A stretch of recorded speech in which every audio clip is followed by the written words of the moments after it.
So good morning all. ఈరోజు all Indian states, so ఇండియాలో అన్ని స్టేట్స్ యొక్క న్యూస్ ఒకసారి పరిశీలిద్దాం. సో మొట్టమొదటిగా సౌత్ నుంచి తీసుకున్నట్టయితే, సో మొట్టమొదటిగా తెలంగాణలో తీసుకున్నట్టయితే, తెలంగాణలో గ్రూప్ 1 ఇష్యూ అనేది చాలా బిగ్గెస్ట్ ఇష్యూగా మారబోతుంది. సో దీనిపై కోర్టుకు వెళ్ళాలని చెప్పి సీఎం రేవంత్ రెడ్డి గారు నిర్ణయించడం జరిగింది. అంటే రేవంత్ రెడ్డి అంటే అదే సారీ. సో దీనిపై టీజీపీఎస్సీ గ్రూప్ 1 పై డివిజనల్ బెంచ్కి కానీ మరియు సుప్రీంకోర్టు కానీ వెళ్ళే ఆలోచనలో ఉందన్నమాట. సో ఈ ఇష్యూ అనేది మొన్న కోర్టు ఇచ్చిన తీర్పు అనేది సో టీజీపీఎస్కి అగెనెస్ట్గా రావడం జరిగింది. సో ఈ ఇష్యూ అనేది ప్రజెంట్గా తెలంగాణలో పెద్ద ఇష్యూగా నడుస్తుంది. ఇంకొక విషయం ఏంటంటే, పర్ క్యాపిటా ఇన్కమ్లో తెలంగాణలో దాదాపు ఆల్ ఇండియా స్టేట్స్లో తెలంగాణ చాలా నెంబర్ 1 ఉంది అని చెప్పి ఒక రిపోర్ట్ రావడం జరిగింది. ఈ రిపోర్టుపై చాలామంది రేవంత్ రెడ్డికి అభినందనలను కూడా తెలపడం జరిగింది. ఎవరంటే Mahesh Goud, PCC president. So మీ కృషి వల్ల తెలంగాణలో జీడిపి అని అంటారు అనమాట. అంటే పర్ క్యాపిటా ఇన్కమ్ అనేది దాదాపు 3 lakhs అబోవ్ ఉందని చెప్పి ఒక రిపోర్ట్ రావడం జరిగింది. సో దానిపై అతను అభినందనలు తెలపడం జరిగింది. ఇంకోటి ఏంటంటే, కేటీఆర్కు గ్రీన్ అవార్డు ఒక న్యూయార్క్లోని ఒక సంస్థ ఇస్తుంది. సో దానికి మరి కేటీఆర్ గారు వెళ్తారో లేదో చూడాలి. సో ఇది ఒక ప్రఖ్యాతమైన సంస్థ. ఈ సంస్థ కేటీఆర్ గారికి గ్రీన్ అవార్డు, అంటే చెట్లను పెంచడంలో, అంటే హైదరాబాద్ను గ్రీన్ సిటీగా చేయడంలో కేటీఆర్ గారు చాలా కృషి చేశాడని చెప్పి ఈ సంస్థ మాత్రం అతనికి ఇవ్వడం జరుగుతుందన్నమాట. సో ఇది మేజర్గా తెలంగాణలో న్యూస్. నెక్స్ట్ ఆంధ్రప్రదేశ్లోకి వచ్చేసరికి ఈరోజు నేషనల్ ఉమెన్ ఎంపవర్మెంట్ అనేది ఒక కాన్ఫరెన్స్ జరగబోతుంది. నేషనల్ ఉమెన్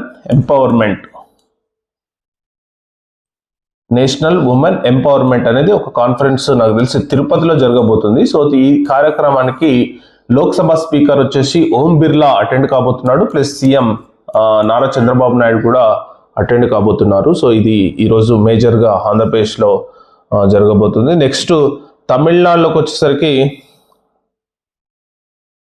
తమిళనాడులో మేజర్గా ఎలక్షన్స్ ప్రాసెస్లో చాలా మంది కొత్త పథకాలను అవలంబించబోతున్నారు. So Vijay, TVK party Vijay ఒక పెద్ద ర్యాలీ కూడా తీశాడు. సో చాలా మంది పార్టీలు అనేది ఎలక్షన్స్ మూడ్కు రావడం జరిగింది. 2026లో మనందరికి తెలిసిందే తమిళనాడు ఎలక్షన్స్ జరగబోతున్నాయి. సో ఈ జరగబోతున్నక ముందు చాలా మంది పార్టీలు పథకాల గురించి ఆలోచిస్తున్నారు. సో ఇది మేజర్గా తమిళనాడు. సో కేరళకు వచ్చేసరికి, సో కేరళలో ఒక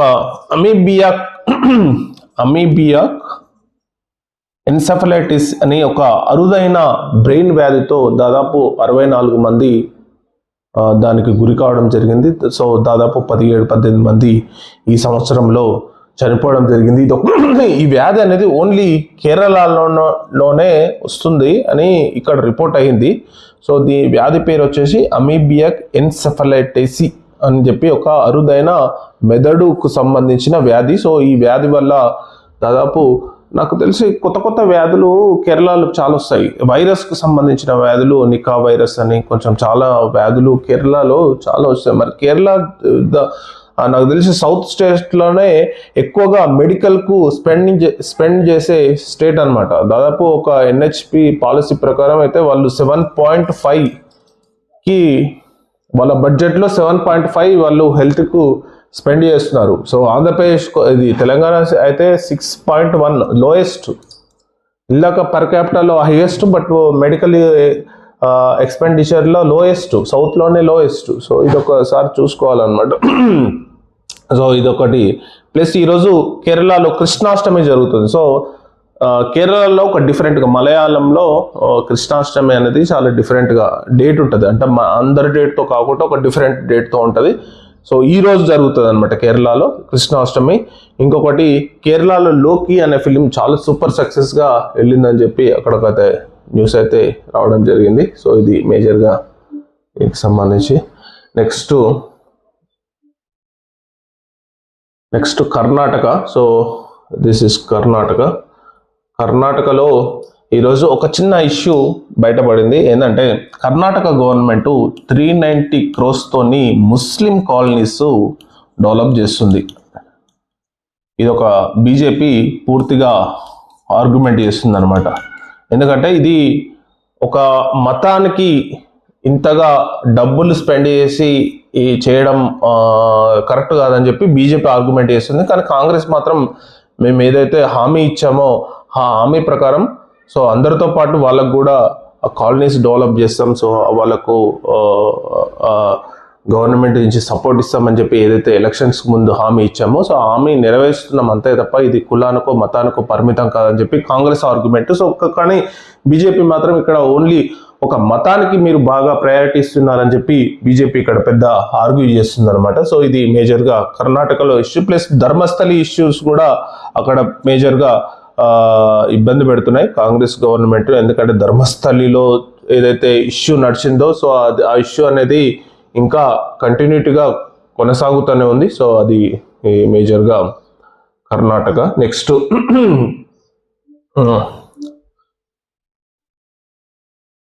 నెక్స్ట్ మహారాష్ట్రకు వద్దాం. మహారాష్ట్రకు వచ్చేసరికి ఎవరైతే మహారాష్ట్ర గవర్నర్ అంటే సిపి రాధాకృష్ణ అతను రీసెంట్గా ఇండియన్ వైస్ ప్రెసిడెంట్ అంటే ఉపరాష్ట్రపతిగా ప్రమాణ స్వీకారం చేసింది. సో ఈ రాష్ట్రానికి గవర్నర్గా ఆచార్య దేవదత్, ఇది గుజరాత్ గవర్నర్ను ఇన్ఛార్జ్గా పెట్టడం జరిగింది. ఆచార్య దేవదత్. సో ఇతను మహారాష్ట్రకు అడిషనల్ గవర్నర్గా అంటే ఇన్ఛార్జ్ గవర్నర్గా పనిచేస్తాడనమాట. సో మహారాష్ట్రలో ఇది ఒక మేజర్ అప్డేటు. నెక్స్ట్ గుజరాత్కు వచ్చేసరికి గుజరాత్లో వీర్ సావర్కర్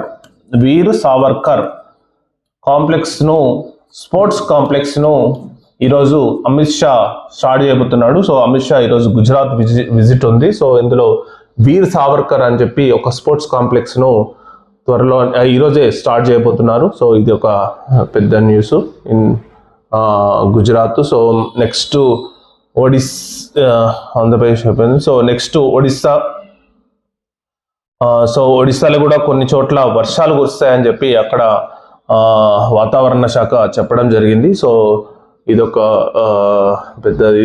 నెక్స్ట్ వెస్ట్ బెంగాల్. సో వెస్ట్ బెంగాల్ ఈరోజు prime minister West Bengal visit చేయబోతున్నాడు. ఎందుకంటే ప్రైమ్ మినిస్టర్ ఈ మణిపూర్ విజిట్ చేసి నాగాలాండ్, అస్సాము, మేఘాలయ, మిజోరం, వెస్ట్ బెంగాల్. సో ఇది 13th నుంచి 15th వరకు ప్రైమ్ మినిస్టర్ మోడీ ఈ ఈస్ట్ స్టేట్స్ ఉన్నాయో ఏదైతే ఈ ఈస్టర్న్ స్టేట్స్ ఉన్నాయో వాటన్నిటిని విజిట్ చేయబోతున్నాడు. సో ముఖ్యంగా మణిపూర్కి అయితే దాదాపు అక్కడ ప్రజెంట్గా రాష్ట్రపతి పాలన ఉంది మణిపూర్లలో. సో రాష్ట్రపతి పాలన ఉంది కాబట్టి దాదాపు 2023 తర్వాత చాలా రోజుల తర్వాత మణిపూర్కు విజిట్ కాబోతున్నాడు. సో ఇంకా నాగాలాండ్లో ఒక భైరోండి అనే కార్గో ట్రైన్ ప్రాజెక్టును ప్రారంభించబోతున్నారు. సో త్రిపుర, ఇవన్నీ ఏదైతే ఈస్ట్ స్టేట్స్ ఉన్నాయో వాటి డెవలపింగ్ కార్యక్రమాల సందర్భంగా ఆ స్టేట్స్ అన్ని ప్రైమ్ మినిస్టర్ మోడీ విజిట్ చేయబోతున్నాడు. నెక్స్ట్ బీహార్లో ఎలక్షన్స్ కు చాలా పోటాపోటీగా ప్రచారం అయితే చేస్తున్నారు. సో ఇక్కడ బీహార్ న్యూస్. ఇది మధ్యప్రదేశ్లో కూడా చిన్న ఇష్యూస్. అక్కడ చిన్నపిల్లలను ఎలుకల కొరికి చంపడం జరిగింది. ఇది ఒక చాలా పెద్ద ఇష్యూగా మారబోతుంది. దీనిపై అక్కడ ఉన్న అఫీషియల్స్ను గవర్నమెంట్ ట్రాన్స్ఫర్ కూడా చేసింది. సో ఇది చాలా పెద్ద ఇష్యూగా మారబోతుందా అనేది చూడాలి మరి. నెక్స్ట్ ఛత్తీస్గఢ్లో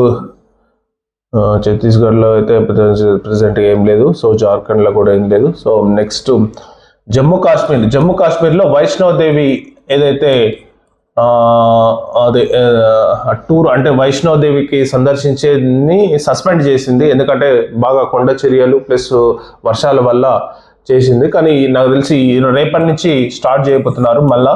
సో వైష్ణోదేవి యాత్ర అనేది రేపటి నుంచి స్టార్ట్ అవుతుంది.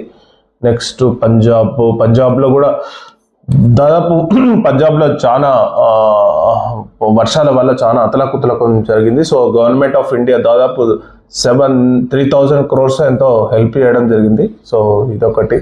సో ఉత్తరాఖండ్లో కూడా ఇక్కడ టూరిజంకు ఏడిబి బ్యాంకు లోన్ ఇస్తుంది ఈ రాష్ట్రానికి, స్టేట్ టూరిజం డెవలప్ చేయడానికి. ఇంకొకటి ఏంటంటే ఇక్కడ ఆపరేషన్ కలామణి అని ఒక సరికొత్త ప్రోగ్రామ్ తీసుకున్నారు. ఎందుకంటే ఉత్తరాఖండ్లో బాబాస్ ఎక్కువ ఉంటారు. సో అందులో నకిలీ బాబాస్ కూడా చాలా మంది ఉండి దానివల్ల ప్రజలను ఇబ్బంది పెడుతున్నారని చాలా మందికి గవర్నమెంట్కు కాంప్లైంట్ చేయడం జరిగింది అనమాట. సో ఈ నేపథ్యంలోనే ఉత్తరాఖండ్ గవర్నమెంట్ ఆపరేషన్ కలామణి అని ఒక సరికొత్త ప్రోగ్రాం తీసుకొని నకిలీ బాబాలను గుర్తించడం వీళ్ళ బాధ్యత. సో నిన్న ఇద్దరు నకిలీ బాబాలను గుర్తించి వాళ్ళను అరెస్ట్ కూడా చేయడం జరిగింది అనమాట. సో ఇవి మేజర్గా భారతదేశంలోని స్టేట్స్ యొక్క న్యూస్ యొక్క విశేషాలు. So thank you very much.